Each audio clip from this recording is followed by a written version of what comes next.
RS. Bharathi எவ்வளோ மிக முக்கியமாக அவருக்கு பார்க்கப்படுகிறாரோ அந்த நபர் பேசக்கூடிய வார்த்தை திமுக எதிர்த்தா உனக்கு கல்லறை ரெடி ஆயிடுச்சுன்னு அர்த்தம்.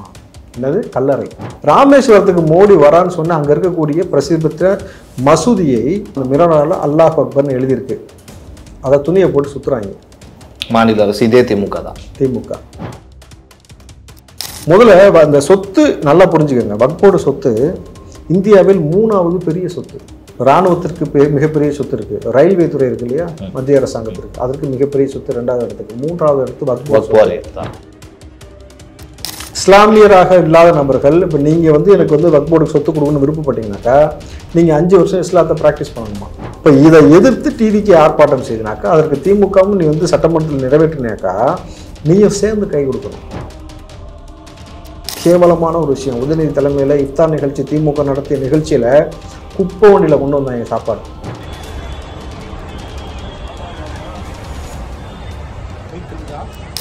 மாநகராட்சி குப்பை வண்டின்னு தெளிவாக எழுதியிருக்கு. அதில் கொண்டு வந்து நோன்பு நோற்று அந்த உணவை அருந்தக்கூடிய நபர்களுக்கு உணவை கொண்டு வந்து குப்பை தொண்டியில் இறக்குறாங்க. கூட இருக்கிற ஒரு இஸ்லாமிய அமைப்புகள் கூட, கூட்டணி கட்சிகள் கூட இது குறித்தெல்லாம் கேள்வி.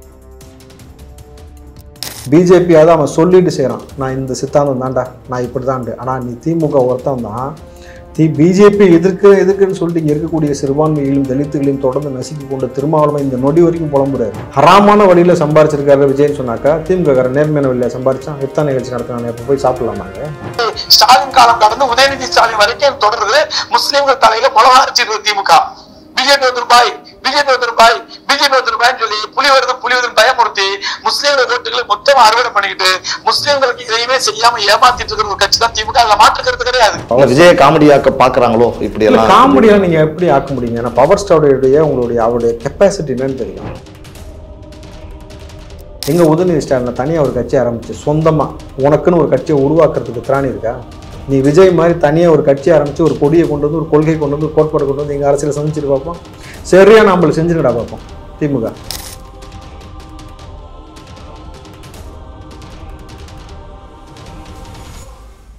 ஜாம்பவான் நேயர்களுக்கு பிரபாகரனின் அன்பு வணக்கம். இன்றைய அரசியல் அரங்கம் நிகழ்ச்சியில் நம்மோடு இணைந்திருக்கக்கூடிய சிறப்பு விருந்தினர் திரு ராவுத்தர் இப்ராஹிம் சார் அவர்கள். வணக்கம். வணக்கம் தம்பி.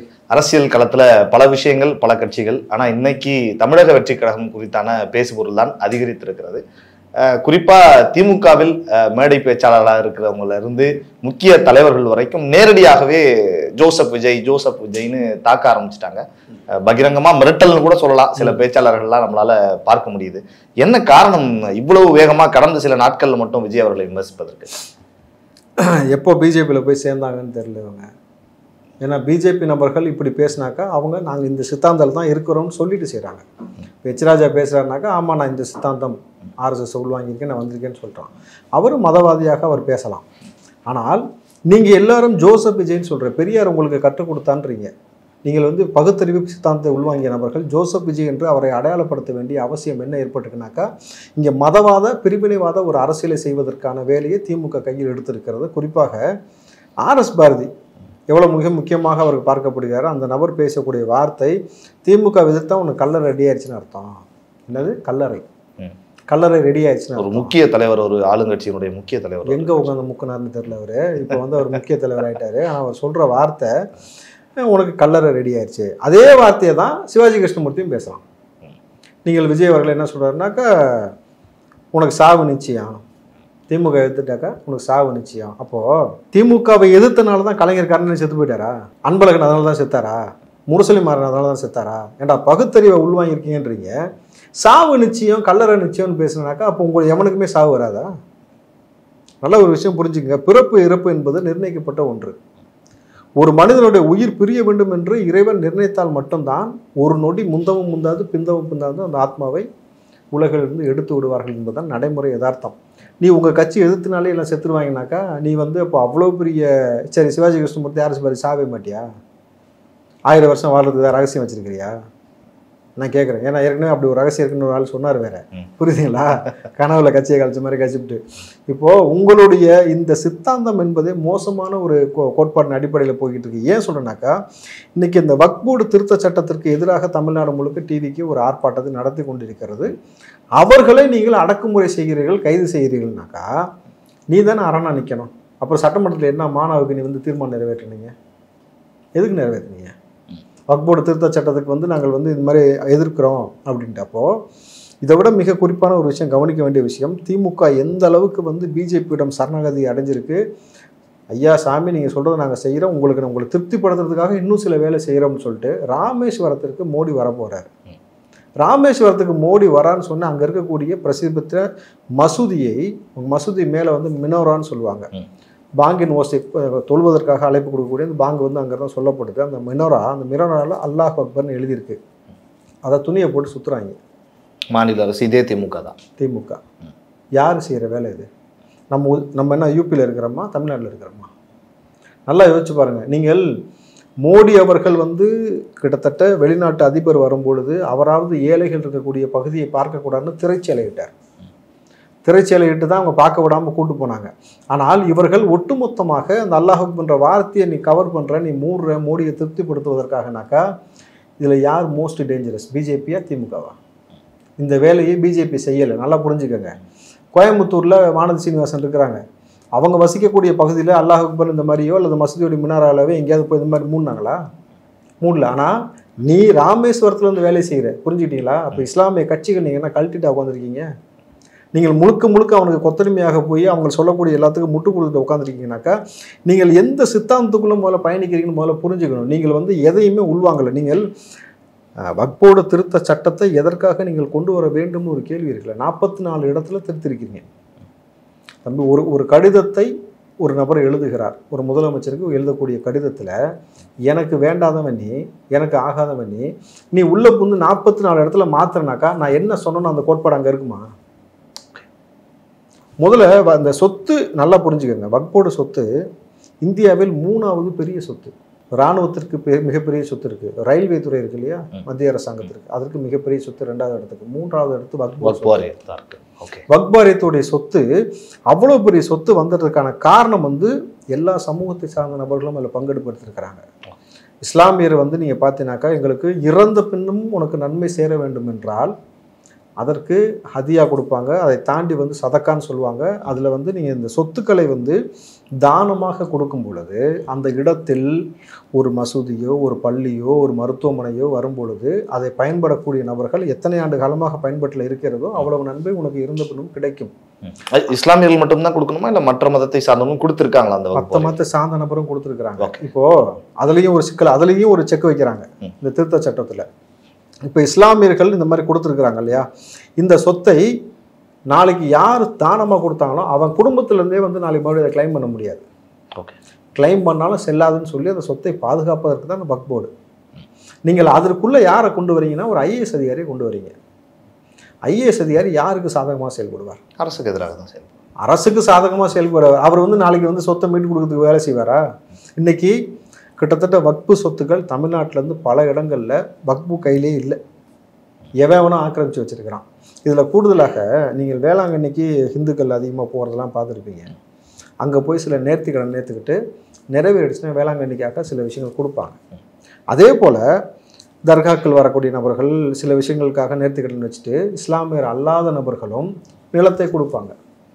இப்போது வக்ஃப் போர்டு திருத்த சட்டத்தில் எப்படி கொண்டு வந்திருக்காங்கனாக்கா, இஸ்லாமியராக இல்லாத நபர்கள் இப்போ நீங்கள் வந்து எனக்கு வந்து வக்ஃப் போர்டுக்கு சொத்து கொடுக்கணும்னு விருப்பப்பட்டீங்கன்னாக்கா நீங்கள் 5 வருஷம் இஸ்லாத்தை ப்ராக்டிஸ் பண்ணணுமா? அந்த மதத்தை நான் பயிற்சி செய்யணும். இது தேவையா உங்களுக்கு?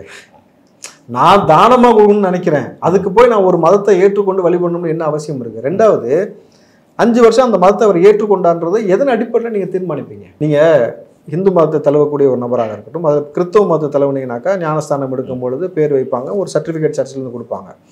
இஸ்லாம் மார்க்கத்தை நீங்கள் ஏற்றுக்கொள்ள வேண்டும் என்றால் ஓர் இறை கொள்கை, ஒரு இறைவன் தான் அப்படின்ற கொள்கையை ஏற்றுக்கொண்டு லா இலாஹா இல்லல்லாஹ் முஹம்மது ரசூலுல்லாஹ்ன்ற கலிமாவை சொல்லி நீங்கள் ஏற்றுக்கிட்டீங்கனாலே அந்த நொடியிலிருந்து நீங்கள் இஸ்லாமியராக மாறிடுறீங்க. இவ்வளோதான் சொல்ல முடியும். நீ எப்படி 5 வருஷம் இஸ்லாத்துக்குள்ளே இருந்தாலும் எப்படி நீ கண்டுபிடிப்ப? அந்த வரையறை எப்படி கொண்டு வருவேன்? அப்போது நீங்கள் வந்து அதுக்குள்ளே யாரும் கொடுத்துடக்கூடாது, இருக்க சொத்தை கபலீகரம் செய்யணும், இவ்வளோ பெரிய விஷயம் நடக்குதுன்னும் பொழுது எதற்காக இதில் கை வைக்கணும்? அப்போ இது முழுக்க சொத்தை அபகரிக்கக்கூடிய நோக்கமே தவிர வேறு என்ன நோக்கம் இருக்க முடியும் ஒரு கேள்வி இருக்குல்ல. நீங்கள் வந்து வக்ஃப் போர்டு சொத்துக்களை பாதுகாக்கணும்னாக்கா அதுக்கு தான் வக்ஃப் போர்டு இருக்குது, அதற்கான நெறிமுறை கொண்டு வரணும். இதில் வந்து எம்எல்ஏ எம்பியெல்லாம் உள்ளே கொண்டு வருவீங்களாம். எந்த எம்எல்ஏ எம்பி தம்பி அவ்வளோ நேர்மையான இருக்காங்க தமிழ்நாட்டுக்குள்ளேயும் சரி இந்தியாவிலையும் சரி? சொல்லுங்க பார்ப்போம். நீங்கள் சொத்தை பாதுகாத்துறாங்க, நீங்கள் நல்லா யோசிச்சு பாருங்கள். ஒரு எம்எல்ஏ எம்பி உள்ளே வந்து சொத்தை பாதுகாத்து கொடுத்துருவியா? எல்லாம் கோடீஸ்வரர்கள் கொள்ளையடித்தவர்கள் தான் இன்னைக்கு பெரிய ஒண்ணுமில்லாத வந்தவன் அரசியலுக்குள்ள வந்தவன் கோடீஸ்வரன் ஆயிருக்கான். அவங்களே இவ்வளோ பெரிய அதிகாரத்தை நீ கொடுத்தேனாக்கா அவன் என்ன செய்வான்? எவ்வளவு பெரிய இடத்தை வந்து கபலீகரம் செய்யக்கூடிய வேலை இருக்கும். அப்போ எந்த நல்ல எண்ணத்தில் எந்த நோக்கத்தில் கொடுக்கப்பட்டதோ அது சிதைவடைகிறது. சாமானியர்களுக்கும் ஏழை மக்களும் பயன்படக்கூடிய இடத்துல அந்த சொத்தை கொடுக்குறாங்க. அந்த சொத்து வந்து ஒரு கல்வி நிறுவனம் வக்ஃப் போர்டு வந்து ஒரு ஸ்கூல் கட்டுது, காலேஜ் கொடுக்குது, இலவசமாக கல்வி கொடுக்கணுனாக்கா அந்த இடத்த ஒருத்தர் ஆக்கிரமிக்கிறானாக்கா அப்போ எப்படி இது கைவிட்டு போகுதுன்னு இருக்குல்ல. இப்போ இதை எதிர்த்து டிவிக்கு ஆர்ப்பாட்டம் செய்தினாக்கா அதற்கு திமுகவும் நீ வந்து சட்டமன்றத்தில் நிறைவேற்றினாக்கா நீயும் சேர்ந்து கை கொடுக்கணும். நீங்கள் நல்லா யோசிச்சு பாருங்கள். ஒவ்வொரு விஷயத்திற்கும் ஒரு விஷயத்துக்கு அரணாக நிற்கும் பொழுது எல்லா கட்சியும் ஒரு ஒற்றை புள்ளியில் கூடும். எதற்காக கேரளாவிலேருந்து சிஎம் வந்தார், எதற்காக வந்து பஞ்சாப்லேருந்து சிஎம் வந்தார், ஸ்டாலின் தலைமையில் ஒரு விஷயம் நடந்துச்சு. அப்போ நீ ஒரு விஷயம் இனிஷியேட்டிவ் எடுக்கிறேன்னா நாங்கள் உனக்கு துணையாக நிற்கிறோன்னு வராங்கல்ல, அதான சரியான அறமான விஷயம். அதே போல் இங்கே ஒரு விஷயத்தை மேற்கொள்ளும் பொழுது நீங்கள் செய்யணும். ஆனால் நீ என்ன செய்கிற? ராமேஸ்வரத்தில் மசூதியில் இருக்கக்கூடிய மினாரில் போயிட்டு நீ ஏறி அல்லாஹ் என்ற வார்த்தையை மூடுவதற்கு நீ வந்து பார்த்துக்கிட்டு இருக்கிற. கூடுதலாக கேவலமான ஒரு விஷயம், உதயநிதி தலைமையில் இஃப்தார் நிகழ்ச்சி திமுக நடத்திய நிகழ்ச்சியில் குப்பை வண்டியில் கொண்டு வந்தாங்க சாப்பாடு.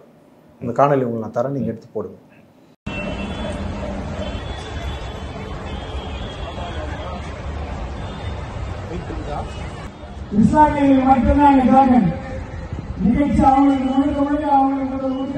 மாநகராட்சி குப்பை வண்டின்னு தெளிவாக எழுதியிருக்கு. அதில் கொண்டு வந்து நோன்பு நோற்று அந்த உணவை அருந்தக்கூடிய நபர்களுக்கு உணவை கொண்டு வந்து குப்பை தொண்டியில் இறக்குறாங்க. கூட இருக்கிற ஒரு இஸ்லாமிய அமைப்புகள் கூட, கூட்டணி கட்சிகள் கூட இது குறித்தெல்லாம் கேள்வி. முதல்ல இந்த விஷயத்தை ஆர்கனைஸ் பண்ணது யாரு?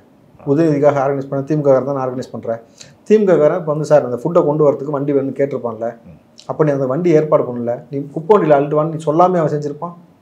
நல்லா யோசிச்சு பாருங்க தம்பி. ஒரு மாநகராட்சியில் வேலை செய்யக்கூடிய நபர் வந்து உணவை இஃப்தார் நிகழ்ச்சிக்கு அதுவும் அவ்வளோ கேமரா இருக்கிற இடத்துல நம்ம கொண்டு போனோம்னா பாப்பான்னு தெரியும், அந்த வேலையை செய்ய மாட்டான், இன்ஸ்ட்ரக்ஷன் கொடுக்காம செய்ய மாட்டான். அப்போ நீ எவ்வளவு மலிவாக இங்கே சிறுபான்மை நபர்களை இஸ்லாமியர்களை நீ நினைச்சிருக்க திமுகன்னு ஒரு விஷயம் இருக்குல்ல. ஆனால் நாடாளுமன்றத்தில் இவங்க தான் கடுமையாக விமர்சிக்கிறாங்களே, பாஜகவுக்கு ஈக்குவலாக நின்று வாதாடுறது, கேள்வி கேட்கறது, வகுப்பு திருத்த மசோதாக்கு எம்பிகள் பேசுறது அப்படிங்கிறது ஒரு பக்கம் பார்க்க முடியுதுல்ல. அதை எப்படி பார்க்குறது? நாடகம்னு பார்க்கணும். நீங்கள் இங்கே ஓனர் என்ன செய்கிறாரு? அவங்க லேபர், புரியுதுங்களா? ஓனரே வந்து குப்பை வண்டியில் வந்து கொண்டு வந்து சோறு கொடுக்குறேன்னும் பொழுது, இங்கே இருக்கக்கூடிய மசூதியில் வந்து நீ போய் அல்லாஹ் என்ற வார்த்தையை மூடுறன்னும் பொழுது, சிறுபான்மை முதுகில் தொடர்ச்சியாக குத்தி கொண்டே இருக்கணும் பொழுது, இந்த இஸ்லாமிய கட்சிகள்லாம் விலை போய் உங்கள்கிட்ட மண்டிகிட்டு இருக்கணும் பொழுது நீங்கள் வந்து என்ன மாதிரியான விஷயத்தை கொண்டு போகிறீங்க? நல்ல விஷயம் புரிஞ்சுங்க. இஸ்லாமிய கட்சி 2 கட்சி உங்கள்கிட்ட வந்துட்ட உடனே ஒட்டுமொத்த இஸ்லாமிய வாக்கு உங்களுக்கு வந்துடாது. இஸ்லாமியர் தலைவனாக ஏற்றுக்கொண்டு பின்பற்றக்கூடிய நபர் முகமது நபி மட்டும்தான். நம்ம அவங்கள தான் எல்லாரும் பின்பற்றுறாங்க. இங்கே இருக்கிற ஜவஹர்லாவையோ இவரையோலாம் யாரும் பின்பற்றல. நீ சரியில்லைன்னா நீ சரியில்லை போட வெளியில தான் சொல்லுவான் இஸ்லாமியர். ஏன்னா எங்களுக்கு மார்க்கம் போதித்தது அப்படி தான். ஒரு மசூதிக்குள்ளே போகிறோம் தொழுகைக்குனாக்கா ஆட்டோ ஓட்டக்கூடிய நபர் முதல் வரிசைக்கு வந்தார்னா முதல் வரிசையில் அவர் தான் நிற்பார். நீ எம்எல்ஏ எம்பியாக இருந்தாலும் கடைசியாக வந்தால் 3ஆவது வரிசையில் நிற்ப. மார்க்கம் எங்களுக்கு அப்படி தான் போதிருக்கிறது. இறைவன் முன்னாடி எல்லோரும் சரிசமம். உங்களுக்கு இங்கே கொடுக்கக்கூடிய சொத்து என்பது உங்களுக்கு அதிகப்படியான சொத்து கொடுக்கப்பட்டிருக்கு என்றால் உங்களுக்கு பிறருக்கு உதவி செய்வதற்கு இறைவன் உங்களுக்கு ஒரு வாய்ப்பை கொடுத்துருக்கிறான். அதில் கூடுதலாக நீங்கள் ஒரு விஷயம் புரிஞ்சுக்கணும். அதிகாரம், உச்சபட்ச அதிகாரம், ஒரு நாட்டை ஆளக்கூடிய அதிகாரத்தை இறைவன் கொடுத்துருக்கிறான். நேர்மையான ஆட்சி முறை செய்யணும். அப்போது உங்களுக்கு இவ்வளோ பெரிய அதிகாரம் கொடுக்கப்பட்ட பிறகும் நேர்மையான ஆட்சி முறை செய்யாதவனுக்கு தான் அதிகப்படியான தண்டனையும் கிடைக்கும். மார்க்கம் அதான் போதிச்சிருக்கு. அப்போது யதார்த்தமான வாழ்வியல் நம்ம அப்படி தான் பார்க்குறோம். அண்டை நாடுகள்லேருந்து பல வரலாறு எல்லாத்தையும் நம்ம பார்க்குறோம். உச்சபட்ச அதிகார திமிர் எடுத்து ஆடிய நபர்களுடைய மரணம், அவருடைய வீழ்ச்சி எந்த அளவுக்கு இருக்குன்னு நம்ம பார்த்துருக்குறோம். பொழுது இவர்கள் நம்ம ஏமாற்றுவதில் பிஜேபியாவது அவன் சொல்லிட்டு செய்கிறான், நான் இந்த சித்தாந்தம் தான்டா, நான் இப்படி தான்ண்டு. ஆனால் நீ திமுக ஒருத்தன் தான் பிஜேபி எதுக்குன்னு சொல்லிட்டு இங்கே இருக்கக்கூடிய சிறுபான்மைகளையும் தலித்துகளையும் தொடர்ந்து நசுக்கி கொண்டு திருமாவளவன் இந்த நொடி வரைக்கும் புலம்புறாரு. வேறு வழி இல்லாமல் வீடியோ போட்டார். பார்த்தீங்களா? யாரும் வந்து யூடியூப்பில் போய் பேட்டி கொடுக்காதீங்க, நம்மளை வச்சு செய்கிறாங்க. ஏன் கொடுக்காதுன்னு சொன்னீங்க நீங்கள்? ஏன்னா உங்களால் வந்து அறத்தின்பான் நின்று பேச முடியல. நீங்கள் முட்டு கொடுக்குறீங்கள, எப்படி சார் நீங்கள் முட்டு கொடுக்குற போது? ஆமாம் சார் நாங்கள் முட்டு தான். மனசு வருத்தப்படுது, உள்ள மனசு குத்துது, அவருக்கு குத்துதுன்ற தாண்டி யதார்த்தமான உண்மையை விசிக்கால சொல்லிடுறாங்க. சிக்கல் ஏற்படுது. நம்ம வந்து திமுக கூட இருந்து பயணம் பண்ண வேண்டிய அவசியம் இருக்கணும் பொழுது அப்போ நீங்கள் யாருமே பேட்டி கொடுக்காதீங்க. ஒரு தலைவன் சொல்லுவான் அந்த வார்த்தையை. தமிழ் மண்ணை எப்படி தெரியுமா? மரபு ரீதியாக சண்டை போட்டு வளர்ந்தவங்க நம்ம. யுத்தக்களம் போர்க்களம் பார்த்து அப்படி தான் வந்தவன். இன்றைக்கி அதனால தான் இவர்களை உடல் ரீதியாக மன ரீதியாக மழுங்கடிக்கக்கூடிய வேலையை இந்த ஆட்சியாளர்கள் செய்து கொண்டிருக்காங்க. உனக்கு சாராயத்தையும் கஞ்சா மெத்தையும் ஊற்றி அவனை வந்து உடல் பலவீனமாக்கி அவன் அறிவு பலவீனமாக்கி வச்சுருக்கிறதுக்கான காரணமே களத்தில் இறங்கி போராடி விடக்கூடாது. ஒரு தலைவன் நீங்கள் என்ன சொன்னாக்கா தர்க்க ரீதியாக போய் உட்காந்து பேசுங்கன்னு சொல்லணும். உங்கள்கிட்ட நேர் மனுஷனா பேசத்தானே சொல்லுவேன். ஏன் போய் ஊடகத்தில் உட்காராதுன்னு சொல்கிறேன்?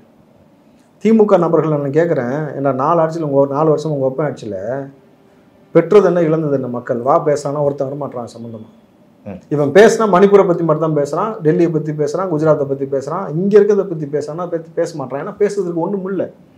இன்றைக்கு மதத்தை கையில் எடுத்து அரசியல் செய்யக்கூடிய அதே வேலையை இன்னைக்கு திமுக எடுத்து செய்து கொண்டிருக்கிறது நிதர்சனமான உண்மை. நம்மளது இது அழிவுக்கான விதை. நம்ம அப்படிதான் பார்க்கிறோம். தாவேகா தொடர்ந்து பல கட்சிகள் இருந்தாலும் தாவேகா விஜய் அவர்கள் வந்ததுல இருந்து அவங்கள வந்து கைது பண்ணணும். ஏற்கனவே துண்டு பிரச்சாரம் கொடுத்தப்ப கூட கைது பண்ணாங்க, நடவடிக்கை எடுத்தாங்க. அந்த மாதிரி தொடர்ந்து தாவேகாவை டார்கெட் பண்றதுக்கு என்ன ஒரு காரணம்னு நினைக்கிறீங்க? இது இன்னும் ஒரு கேள்வி கூடுதலாக கூட கேட்டுடலாம்னு நினைக்கிறேன். பல ஊடகவியலாளர்கள் வெளிப்படையாவே கேட்கும்னா, முக்தார் அவர்கள் கூட சமீபத்துல ஒரு இஸ்லாமிய தலைவர் அவரை மதகுரு வச்சு பேச வச்சிருந்தாரு. அதுல கூட விஜய் அவர்களை கடுமையா விமர்சிச்சு எல்லாம் பேசியிருந்தாங்க. தொடர்ந்து பல முனையில இருந்து விஜய் மேல தாக்குதல் நடக்குதோ? விஜய் அவர்கள் தொண்டையில குத்துன முள்ளு மாதிரி நிற்கிறாரு. எங்களுக்கு மெல்லவும் முடியல, முழுங்கவும் முடியல, ஒன்றுமே செய்ய முடியல. நீங்கள் இது வரைக்கும் இப்படி ஒரு சரியான நேர்த்தியான ஒரு தலைவனை பார்க்கல. நீங்கள் உங்களுக்கு எவ்வளவு பெரிய வீரியம் கொண்டு ஒரு தலைவனாக எழுந்தாலும் அவனை மண்டியிட வச்சிடுறீங்க. அதான் உங்கள் வரலாறு. அது கமலஹாசனாக இருந்தாலும் சரி, சரத்குமாராக இருந்தாலும் சரி, இந்த பக்கம் இது வரைக்கும் கட்சி ஆரம்பிச்ச நம்பர் எல்லோருமே அப்படி தான் போயிட்டாங்க பொழுது. எல்லோரும் எதற்காக போனான்னா அங்கே ஒரு தேவை இருக்கிறது. நான் ஒரு கட்சி கொண்டு வந்திருக்கிறேன், எனக்கு ஒரு 4 சீட்டு கொடு, 5 சீட்டு கொடு, எனக்கு ஒரு பணம் தேவை இருக்கிறது, எனக்கு ஒரு படம் ரிலீஸ் ஆகணும், இந்த மாதிரி ஒரு விஷயம் இருக்கிறது. அந்த எந்த தேவையும் இல்லாமல் விஜய் இருக்கிறார். ஏன்னா பணம், பேரு, புகழ்லாம் பார்த்ததுக்கப்புறம் மக்களுக்கு இந்த சமகாலத்தில் எத்தனாயிரம் கோடியை விட்டுட்டு ஏதாவது நம்ம செஞ்சிடணும். ஏன்னா வாழ்வியல் யதார்த்தத்தை புரிஞ்சுக்கிட்டார். பிறப்பு இறப்பு என்பது உண்மை. நல்லா புரிஞ்சுங்க. பிறப்பு இறப்பு என்பது உண்மை. நமக்கு நிர்ணயிக்கப்பட்ட நேரத்தில் தான் மரணம் வருமே தவிர அதற்குள்ளே அந்த மக்களுக்கு ஏதாவது ஒரு நல்லது செய்யணுன்றதுக்காக வரும் பொழுது அப்போ சமரசம் இல்லாமல் நிற்கிறாரு. நீங்கள் மிரட்ட முடியல. கட்சி நபரை நீங்கள் பார்த்தீங்கன்னாக்கா பிற நபர்களை நீங்கள் மிரட்டலாம். பிற நபர் கட்சி நபரை இது பண்ணியிருக்க, அது பண்ணியிருக்காரு, உன் சொத்தம் முடைக்கிறோம், அதை முடைக்கிறோம். டிவி கேள்வி இருக்கலாம் சாமானியம். அவங்ககிட்ட என்ன இருக்கும் போய் சொத்தம் முடக்க? ஒன்றுமே இல்லை. அப்போது என்ன செய்யணும்? கடுமையாக விஜய் மீது எதிர்வினையாற்றணும். விஜய் கட்சிலாம் ஒரு கட்சியே இல்லை, விஜய் ஒரு ஆளே இல்லைன்னு ஒரு பிம்பத்தை கட்டமைக்கணும். நீ அந்த பிம்பத்தை கட்டமைப்பதற்காகத்தானே இவ்வளோ பெரிய கூடாரம் ஒன்று கூடுற. ஆர்எஸ் பாரதி பேசுகிறாரு, ஆர்எஸ் பாரதிக்கு நிகராக சிவாஜி கிருஷ்ணமூர்த்தி பேசுகிறேன். இந்த பக்கம் பார்த்தீங்கன்னா புதுசாக இப்போ பாக்கியராஜ்லாம் பேசுகிறாரு. போஸ் வெங்கட் பேசியிருந்தாரு. ஆமாம், இது மன்னராட்சி தானே பேசியிருந்தாரு. போஸ் வெங்கட் அந்த ஆளை பற்றி சொல்லுவோம். போஸ் வெங்கட் முதல்ல ஒரு தமிழன் கிடையாது, அதை வச்சு நீங்கள் புரிஞ்சுக்கணும். தெலுங்கு. போஸ் வெங்கட்டை போய் நீங்கள் தெலுங்கில் பேச சொல்லி தெலுங்கில் நீங்கள் இன்ட்ரி எடுங்க, தெலுங்கு புரிஞ்சுப்பார். தெலுங்கில் பேச வராது. தன் தாய்மொழியை விட்டு கொடுத்தாள். புரிஞ்சுங்களா? தன் தாய்மொழியை விட்டு கொடுத்துட்டு இங்கே பிழப்பு பிள்ளைக்கு வந்த நீ ஆமாம் அது மன்னராட்சின்னு சொல்கிறேன்னா, ஏன்னா அது உன் ஊர் கிடையாது, உன் மண்ணு கிடையாது, இங்கே ஆட்சி செய்கிறவன் உன் ஆள். அதுக்கு நீ சப்போர்ட் பண்ணிக்கிட்டு இருக்கிற. யதார்த்தமான உண்மை தம்பி, நல்லா புரிஞ்சுங்க. போஸ் வெங்கட்டோடைய சொத்துலேருந்து எனக்கு ஒரு சொத்துலேருந்து ஒரு 5 லட்சம் கொடு, உன் காரை கொடுப்போம், வீரை கொடுன்னு கேட்டால் கொடுப்பியா? நீ எப்படி தருவா? நான் கஷ்டப்பட்டு உழைச்சி நான் எப்படி கொடுப்பேன்னு கேட்பேன்ல. அதான்டா இந்த நாடு. தமிழ்நாடு எல்லாருக்குமான இடம். அதை ஒரு குடும்பம் நான் வச்சுப்பேன்னு சொல்கிறேன். இது எப்படி நீ ஒரு ஆளாக வச்சுக்கலான்னு சொன்னாக்கா, நீ எங்கள்கிட்ட பிரிவினவாதம் பேசியிருக்க. நீ யார் முதல்ல? உங்கள் அப்பான்னு ஒருத்தர் நீங்கள் சுற்றிட்டு இருக்கார்ல ஸ்டாலின், அவர் யார் முதல்ல? நீங்கள் என்ன சித்தாந்தத்துக்குள்ளே ட்ராவல் பண்ணுறீங்க? இன்றைக்கி இந்த முக்தாரை பற்றி கேட்டீங்க. ஷம்சுதீன் சொல்லி ஒரு நபரை கூப்பிட்டு பேட்டி எடுக்கிறாரு. அந்த ஷம்சுதீன் அவர்கள் சொல்லக்கூடியது சினிமா ஹராமான வாழ்க்கையில் ஹராமான வழியில் விஜய் சம்பாரிச்சாரு. அதில் நீங்கள் நோம்பு திறக்கிற நிகழ்ச்சிக்கு நீங்கள்லாம் போய் கலந்துக்கிட்டீங்க. குடிக்கிறமான காட்சி வைக்கிறாரு, இதை பார்த்து நிறைய இளைஞர்கள் குடிக்கிறாங்க, அதனால் நான் விஜய் எதிர்க்கிறேன் அப்படின்ற மாதிரி அவர் பேசினதாக ஒரு காணொலி வந்திருக்கு. ஏன்னா முக்தாரை பற்றி தெரியும். கிட்டத்தட்ட இந்த கட்டிங் ஓட்டிங் படத்துடைய வேலையெல்லாம் பல சிறப்பு சொல்லியிருக்காங்க. தடரை பண்ணே சொல்லிட்டாரு, என்ன வாட்டி நேரில் பார்த்து செருப்பால் அடிப்பேன்ட்டு அந்த மாதிரி அவ்வளோ நேரம் எடுத்து தான் அந்த மாதிரி பண்ணான் அப்படின்ற மாதிரி வார்த்தையை கடுமையாக பயன்படுத்தியிருக்கிறார். ஆனால் சரி, அந்த ஷம்சுதீன் அவர்கள்ட்டே இன்னொரு கேள்வி இருக்கிறது. ஏன்னா ஷம்சுதீன் என்ன சொன்னான்னு ஒரு வார்த்தை இருக்குது, நான் அதை உங்களுக்கு ப்ளே பண்ணி காட்டுறேன். அதுக்கு முன்னாடி ஒன்று சொல்லிடுவோம். சினிமாவில் குடிப்பது போல் இருக்கக்கூடிய காட்சினால நம்ம அவனை ஏற்றுக்கக்கூடாதுனாக்கா, நிஜ வாழ்க்கையில் குடிக்க வைக்கிற ஸ்டாண்ட் ஏற்றுக்கலாமா? ஹராமான வழியில் சம்பாரிச்சிருக்காரு விஜய்ன்னு சொன்னாக்கா, திமுக நேர்மையான வழியில் சம்பாரிச்சான் இஃப்தார் நிகழ்ச்சி நடத்தினாங்க, எப்போ போய் சாப்பிடலாமாங்க? நீங்கள் திமுக நபர் நேர்மையான விஷயத்தில் சம்பாரிச்சான்னு இங்கே நிரூபிச்சுட்டு பார்த்துருவோம். எப்படா ஒன்றுமே இல்லாமல் ஜீரோலேருந்து இன்றைக்கி பல ஆயிரம் கோடி ஆசியாவில் மிகப்பெரிய குடும்பமாக ஒவ்வொரு திமுக நபரும் வளர்ந்துருக்கான பொழுது அங்கே நேர்மை இல்லைன்னு உங்களுக்கு தெரியுது, அறம்புலைன்னு உங்களுக்கு தெரியுது. அந்த ஷம்சுதீன் அவர்கள் சொன்ன வார்த்தை நல்லா கேளுங்க. இன்றைக்கு முக்தார் விஜய் எதிர்ப்பதற்காக இப்படி ஒரு கேவலமாக நாடகம் ஆடுறாரு. அதே ஷம்சுதீன் அவர்கள் இன்னொரு சேனலில் கொடுத்தக்கூடிய பேட்டி அவங்களுக்கு போடுறேன், கேளுங்க. சரி மோனா, இறுதியா ஒரு கேள்வி. இப்போ திமுக இங்க ஒரு வலுவான கட்சியா இருக்கிறாங்க, அதிமுக இங்க பலவீனப்பட்டு போயிட்டாங்க. அப்ப இப்ப ஏற்பட்ட நேரத்துல ஒரு விஜய் மாதிரியான ஒரு பிரபலமான நபர் ஒரு வலுவான ஒரு எதிர்கட்சியாவோ ஒரு கேள்வி கேட்கக்கூடிய இடத்துல ஒரு பிரபலமான நபர்கள் இருப்பாங்க அப்படின்ற ஒரு கருத்து இங்க இருந்துட்டு இருக்கு. அதனால விஜயோட அரசியலுக்கு உங்களுடைய கருத்து என்ன போனா, இறுதியான கருத்துனா? அதான் ஆரம்பத்தையும் சொல்லல. அதாவது இங்க திமுக என்ன பண்ணிட்டு இருக்கு அப்படின்னு சொன்னா முஸ்லீம்களுடைய வாக்குகளை மொத்தமா அறுவடை பண்ணி முஸ்லீம்களுடைய தலையில பலமப்படியே அந்த காலத்துல அது கருணாநிதி காலத்துல ஆரம்பிச்சது, இன்னைக்கு ஸ்டாலின் காலம் கடந்து உதயநிதி ஸ்டாலின் வரைக்கும் தொடருது. முஸ்லீம்கள் தலையில மிளகா அரைச்சிருக்கு திமுக. பிஜேபி வந்துருப்பாய், பிஜேபி வந்துருப்பாய், பிஜேபி வந்துருப்பாய்ன்னு சொல்லி புலி வருதுன்னு பயமுறுத்தி முஸ்லீம்கள் ஓட்டுகளை மொத்தமா அறுவடை பண்ணிக்கிட்டு முஸ்லீம்களுக்கு எதையுமே செய்யாம ஏமாத்திட்டு இருக்கிற ஒரு கட்சி தான் திமுக. அதுல மாற்றுக்கிறது கிடையாது, அது மாற்றுக்கிறது கிடையாது. அதிமுக பலவீனப்பட்டு போய் கிடக்குது, அதுல மாற்றுக்கிறது கிடையாது. இந்த நேரத்துல விஜய் மாதிரி ஒரு ஆளு ஒரு மூன்றாவது மாற்றாக வந்தால் கண்டிப்பா முஸ்லீம்கள் உடனே இருக்கணும், அதை மாற்றுக்கிறது கிடையாது. ஆனால் வருவாரா என்பது சந்தேகம். நல்லா புரிஞ்சுங்க. விஜய் இப்போ இவர் தான் அந்த ஷம்சுதீன்ற இவரை தான் முக்தார் இப்போ கூப்பிட்டு ஒரு பேட்டி எடுத்த மாதிரி போட்டிருக்காப்புல. அப்போது இவர் இன்னொரு சேனலில் கொடுக்கக்கூடிய நேர்காணலில் என்ன சொல்கிறாருனாக்கா, அப்போ திமுக எவ்வளோ பெரிய மோசமான ஒரு வேலையை செய்கிறது அவனை நம்பாதன்றார் தெளிவாக. அதிமுக பலவீனப்பட்டு கிடக்கிறதுன்றாரு. இப்போ விஜய் மாதிரி ஒரு ஆள் இந்த நேரத்தில் வந்தால் நம்ம உறுதுணையாக நிற்கணுங்கிறாரு. அவர் தான் பேசியிருக்காரு. அவர் தான் சொல்றாரு. அப்போ எப்படி முக்தார் இப்படி மாற்றி சொல்லியிருக்க முடியும்? அப்போ முக்தார் நீ எந்தெந்த நேரத்தில் எப்பப்போ எதை பேசினாரோ எதெல்லாம் கொண்டு வந்து நீ வெட்டி ஜாயின் பண்ணி போட்டேன்னு ஒரு கேள்வி இருக்கு இல்லையா? இப்போ நல்லா புரிஞ்சுக்கோங்க, இங்கே யார் தமிழ்நாட்டுக்கும் தமிழ் மண்ணுக்கும் பேராபத்தாக இருக்கிறான்னு ஒரு விஷயத்தை புரிஞ்சுக்கிட்டாரேன்னு உங்களுக்கு வந்து இயல்பாக புரிஞ்சுது. இன்றைக்கு திமுக உச்சபட்ச பேராபத்தாய் மாறிக்கொண்டு வருகிறது. இன்றைக்கு அவர்கள் சித்தாந்தத்தை இழந்து விட்டு மத அரசியலை கையில் எடுத்து விட்டார்கள் பொழுது இது நம் மண்ணுக்கு பேராபத்து. அப்போது தன் ஆட்சியை தக்க வைத்துக் கொள்வதற்காக எம்ஜிஆர் உயிரோடு இருந்த பொழுதே எம்ஜிஆர் இறந்து விட்டார். கலைஞர் கருணாநிதி கொடுத்த பேட்டி அவர் அடித்த பிரசங்கத்தில் வந்திருக்கு. என் ஆருயிர் நண்பன் எம்ஜி ராமச்சந்திரன் இறந்து விட்டார், ஆட்சியை என்னிடம் கொடுங்கள், எனக்கு ஓட்டு போடுங்க. ஒருவேளை அவர் உயிரோடு வந்து விட்டால் நான் ஆட்சி அவரிடம் திரும்பி தந்து விடுகிறேன். ஓகே, அன்னையிலேருந்து இன்னைக்கு வரைக்கும் இப்படி தான் பண்ணிட்டு இருக்கேன். பொழுது மோஸ்ட் டேஞ்சரஸ் என்ன சொல்கிறது, வெனம்னே சொல்லலாம். இவர்களை வந்து ரொம்ப நம்ம தான் ஜாக்கிரதையாக இருக்கணும். அதே மாதிரி பவர் ஸ்டார் அவரை ஒரு பக்கம் காணொலியில் கொண்டு வந்து விஜய் அவரை கூட பேசியிருந்தார். அவருக்கு எதிராக நான் வந்து களத்தில் நிற்பேன், தேர்தலில் சந்திப்பேன் அப்படிங்கிற மாதிரி சொல்லியிருந்தார். திடீர்னு நிறைய பேர் கிளம்பி வராங்களே, பவர் ஸ்டார்னுடைய அந்த கருத்தை. சரி, நீங்கள் அதெல்லாம் காமெடி செய்தியாக கடந்து போயிடும். உங்களுக்கு தெரியும் பவர் விஜயை காமெடியாக்க பார்க்குறாங்களோ, இப்படி எல்லாம் காமெடியெல்லாம் நீங்கள் எப்படி ஆக்க முடியுங்க? ஏன்னா பவர் ஸ்டாருடைய அவருடைய கெப்பாசிட்டி என்னன்னு தெரியும். தனக்கு தானே போஸ்ட் அடித்து தானே ஆளை கூப்பிட்டு வந்து படத்தை பார்க்க வச்சு 200 நாள் போஸ்ட் அடித்து வராரு. விஜய் வந்து ஒரு வார்த்தை சொன்னதுக்காக உளவுத்துறை ரிப்போர்ட்டை போயாக்கிட்டு 10 லட்சம் பேர் கூடின ஒரு மாநாட்டுக்கு. ரெண்டுக்குமான வேறுபாடு இருக்குல்ல, மலைக்கும் மடுக்குமான வேறுபாடு. நீங்கள் வந்து பவர் ஸ்டாரை கொண்டு வர்றது, கருணாஸை வச்சு பேச வர்றது. நீங்கள் கருணாஸ் கட்சியில் ஒருத்தன் கொலை செஞ்சுட்டு உட்காந்துருக்கிறான், புரிஞ்சா உங்களுக்கு? அப்போ கருணாஸ் அந்த வார்த்தையை பொது மேடையில் இருந்தாலும் பேசுனது தெரியுமா? நாங்கள்லாம் பல்லு விளக்குற கேப்பில் கொலை செய்கிற ஆளுங்க, எங்களுக்கு கொலை செய்கிறதெல்லாம் ரொம்ப சாதாரணம், குடிக்கிறதுக்கே சாதாரணமாக ஒரு நாளைக்கு 1 லட்ச ரூபா செலவு பண்ணுவோம் அப்படின்னு சொன்னாலும். போலீஸாக இருந்தாலும் யாராக இருந்தாலும் கல்லை விட்டு அடித்தா நில்றா, நான் தான் அடித்தேன்னு சொல்லிட்டு நான் பார்த்துக்கிறேன்னு சொன்னேன். இன்றைக்கி எங்கே வந்து நிற்கிதுன்னு உங்களுக்கு தெரியுதா? அப்போது இது போன்ற நபர்கள் எல்லோரும் சரி, ஆர்எஸ் பாரதி போன்ற நபர்களும் சரி, ஸ்டாலின் போன்ற நபர்கள் எல்லாருமே விஜய் எதிர்க்கக்கூடிய அவசியம் எங்கே இருக்குனாக்கா, உங்களுக்கு அவ்வளவு நடுக்கம் ஏற்பட்டு விட்டது. வரலாற்றில் நம்ம இது வரைக்கும் யங்ஸ்டர்ஸ் இப்படி சாரசாரியாக போய் நம்ம பார்க்கல, நம்ம கையை விட்டு நம்மளுடைய கூடாரம் கண்ணுக்கு முன்னாடி காலி ஆகிறது. அவர்களுக்கு இருக்கக்கூடிய திமுக இருக்கக்கூடிய ஒரே ஆத்ம திருப்தி அதிமுக பிஜேபியிடம் போய் நின்றுச்சுன்றதுனால தான். அது ஒன்று தான் அவங்களுக்கு சந்தோஷம். அதுவும் இல்லாமல் 2 பேரும் விஜயோ அதிமுக ஒன்று சேர்ந்தாங்கனாக்கா முடிஞ்சு சொல்லி.